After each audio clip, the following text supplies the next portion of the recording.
Salut, c'est Eagle Eye, bienvenue dans les Alpes. Donc aujourd'hui je ne ferai pas une vidéo chez moi puisque je suis en vacances, pour ceux qui n'ont pas encore vu ma vidéo de mise à jour de ma base autonome durable, si je la publie avant celle-ci. Mais je la prends de Haut-Rang dans les Alpes où je viens de passer une semaine très agréable après avoir, comment dire, beaucoup bossé. Ça m'a fait énormément de bien de me reposer une semaine, d'avoir d'autres choses à penser, puisque même si ça nous prend aux tripes, c'est quand même fatigant, faut dire ce qu'il en est. Et donc je voulais faire cette petite vidéo pour vous parler de quelque chose qui me tient à cœur, un sujet qui est assez récurrent dans les discussions que j'ai avec les personnes et qui outre énormément de gens. Je vais parler d'hygiène et de santé et de soins divers et variés. Alors je m'explique. L'idée de cette vidéo, je l'avais déjà et j'ai eu encore plus envie de la faire aujourd'hui puisque donc en début de semaine j'ai fait pas mal de ski. Donc ça se passait très bien, aucun souci, hein, j'en ai déjà fait pas mal.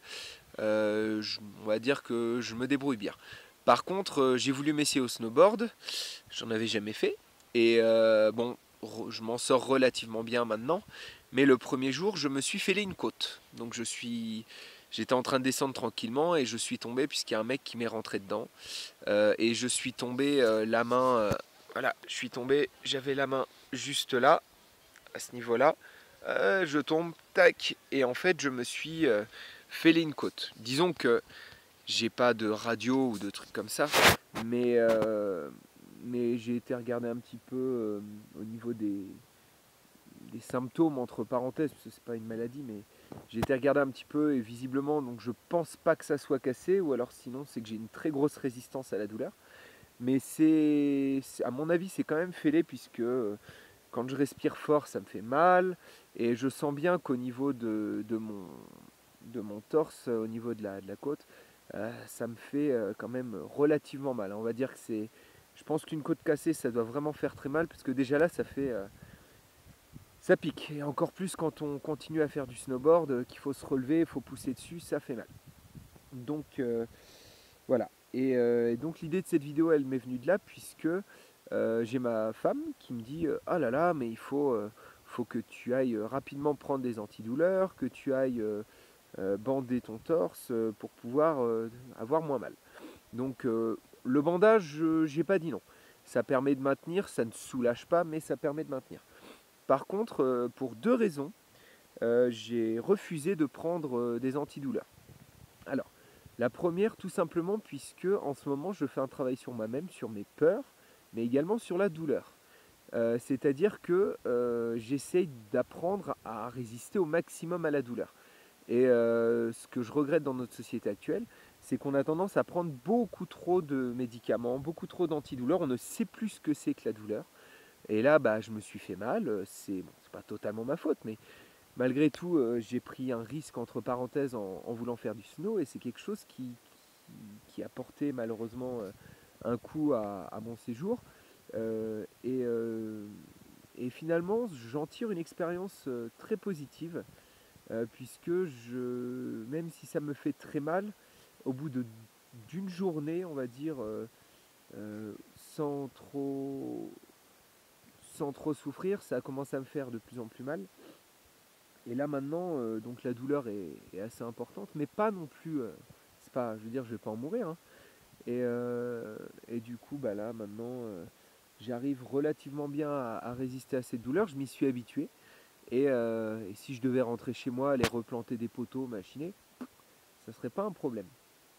Alors, l'autre raison pour laquelle j'ai pas voulu prendre les antidouleurs, c'est tout simplement parce que euh, je suis, enfin moi personnellement, me gaver de produits sortant tout droit des labos pharmaceutiques, des produits chimiques, c'est des molécules chimiques qui, ça m'intéresse pas. Déjà, j'ai pas envie de contribuer à financer les labos pharmaceutiques. Et deuxièmement, euh, pour la santé, je suis pas persuadé qu'à long terme, se gaver d'antidouleurs dès qu'on a un petit bobo, ça soit la solution. Après, c'est une conviction qui m'est propre. Certains la partageront, d'autres crieront au scandale. voilà, j'oblige personne à ne pas prendre de médicaments. Quand je suis malade, personnellement, je n'en prends pas. Il faut vraiment que je sois cloué au lit avec une fièvre énorme. Le seul truc que je prendrai éventuellement, ça sera du paracétamol, histoire de calmer la fièvre. Par exemple, récemment, j'ai eu une grippe. J'avais été quand même chez le médecin. Ça m'arrive de temps en temps, c'est assez rare. Il ne me connaît pas très bien, mon médecin. Mais j'y suis allé histoire d'être sûr que ça soit ça. Et donc, il m'a prescrit plusieurs médicaments. Je lui ai tout simplement dit que je n'en prenais pas. Je lui ai dit qu'éventuellement, je prenais du paracétamol. Donc, il m'a expliqué, voilà, bon, bah, avec le paracétamol, ça vous fera baisser la fièvre, mais ça mettra plus longtemps à passer. Qu'à cela ne tienne, j'ai pris le paracétamol, j'ai même pas pris d'arrêt de travail.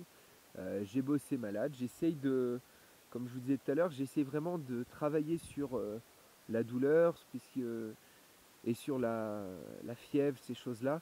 Je ne veux pas que le jour où il n'y ait plus de système médical, je sois obligé de passer d'habitudes médicamentées à des habitudes non médicamentées. Bon, bien sûr, je ne vais pas aller dans l'extrême. Si je me casse une patte, je vais quand même me faire mettre un plâtre, hein. Je ne suis pas non plus taré au point. Mais malgré tout, j'essaye de diminuer au maximum. Et personnellement, je m'en porte très bien, puisque c'est assez rare que je sois malade. C'est vraiment très très rare. D'autres choses dont je voulais parler, donc là j'ai parlé des médicaments, de la douleur, comme quoi une douleur au bout d'un moment ça s'apprivoise et ça permet de continuer à bosser. Et deuxièmement, je voulais également vous parler, euh, j'ai un trou de mémoire, désolé, je suis tellement bien là au soleil, c'est tellement agréable que je pourrais presque m'endormir. Oui, donc je voulais également vous parler de l'hygiène. Voilà. Alors, il faut savoir que au niveau de l'hygiène, personnellement, je suis un petit peu à contre-courant de tout ce qu'on pourra trouver. La plupart des gens à l'heure actuelle se lavent tous les jours. Moi personnellement, je me lave quand j'ai bien transpiré, quand j'ai bien travaillé. S'il y a certains jours où j'ai pas spécialement forcé ou transpiré, personnellement j'évite de me laver tous les jours. Il faut savoir que se laver tous les jours, enfin quand on ne se lave pas tous les jours, tout doucement, il y a une légère pellicule qui se couvre sur la peau. Alors ma femme saurait vous dire, je crois que c'est le sébum, il me semble. Bref, c'est pas très grave, au pire vous mettrez en commentaire dans la vidéo pour ceux qui savent. Et qui nous protège des maladies, des infections, de ces choses-là. Et se laver tous les jours, ça enlève cette fameuse pellicule. Et c'est bête à dire, mais à trop se laver pour enlever les microbes, bah, au final, on n'est pas beaucoup mieux. Hein. On ne se sent pas mieux. Pareil, je vois beaucoup de personnes qui sont scandalisées. Oh, tu te laves pas les mains avant de venir te laver. Alors, personnellement, je vais me laver les mains quand je vais sortir des toilettes. Quand j'ai été, bon, désolé, hein, je vais parler en langage enfantin. Quand j'ai été faire caca, bien sûr, je vais me laver les mains. Pas forcément à chaque fois que j'urine, puisque l'urine c'est stérile, c'est pas porteur de maladie. Mais par contre, effectivement, quand je vais déféquer, je vais quand même me laver les mains. Et ça reste quand même un vecteur de transmission de maladie assez important. Mais par contre, voilà, si je viens de bouquiner tranquillement, si je viens de faire 2-3 trucs par-ci par-là, je vais pas forcément me laver les mains avant d'aller manger. Et j'en suis pas plus malade pour autant. Après, me traiteront de crado ceux qui veulent, ça me dérange absolument pas. Hein. Chacun fait comme il le veut avec sa vie. Moi personnellement, c'est pas ma conviction de me laver les mains 10 fois par jour ou mettre des trucs là, le gel hydroalcoolique là que les gens mettent tous les jours. C'est pas du tout ma façon d'être. Donc ensuite, je vais également vous parler de l'hygiène de tout ce qui m'entoure.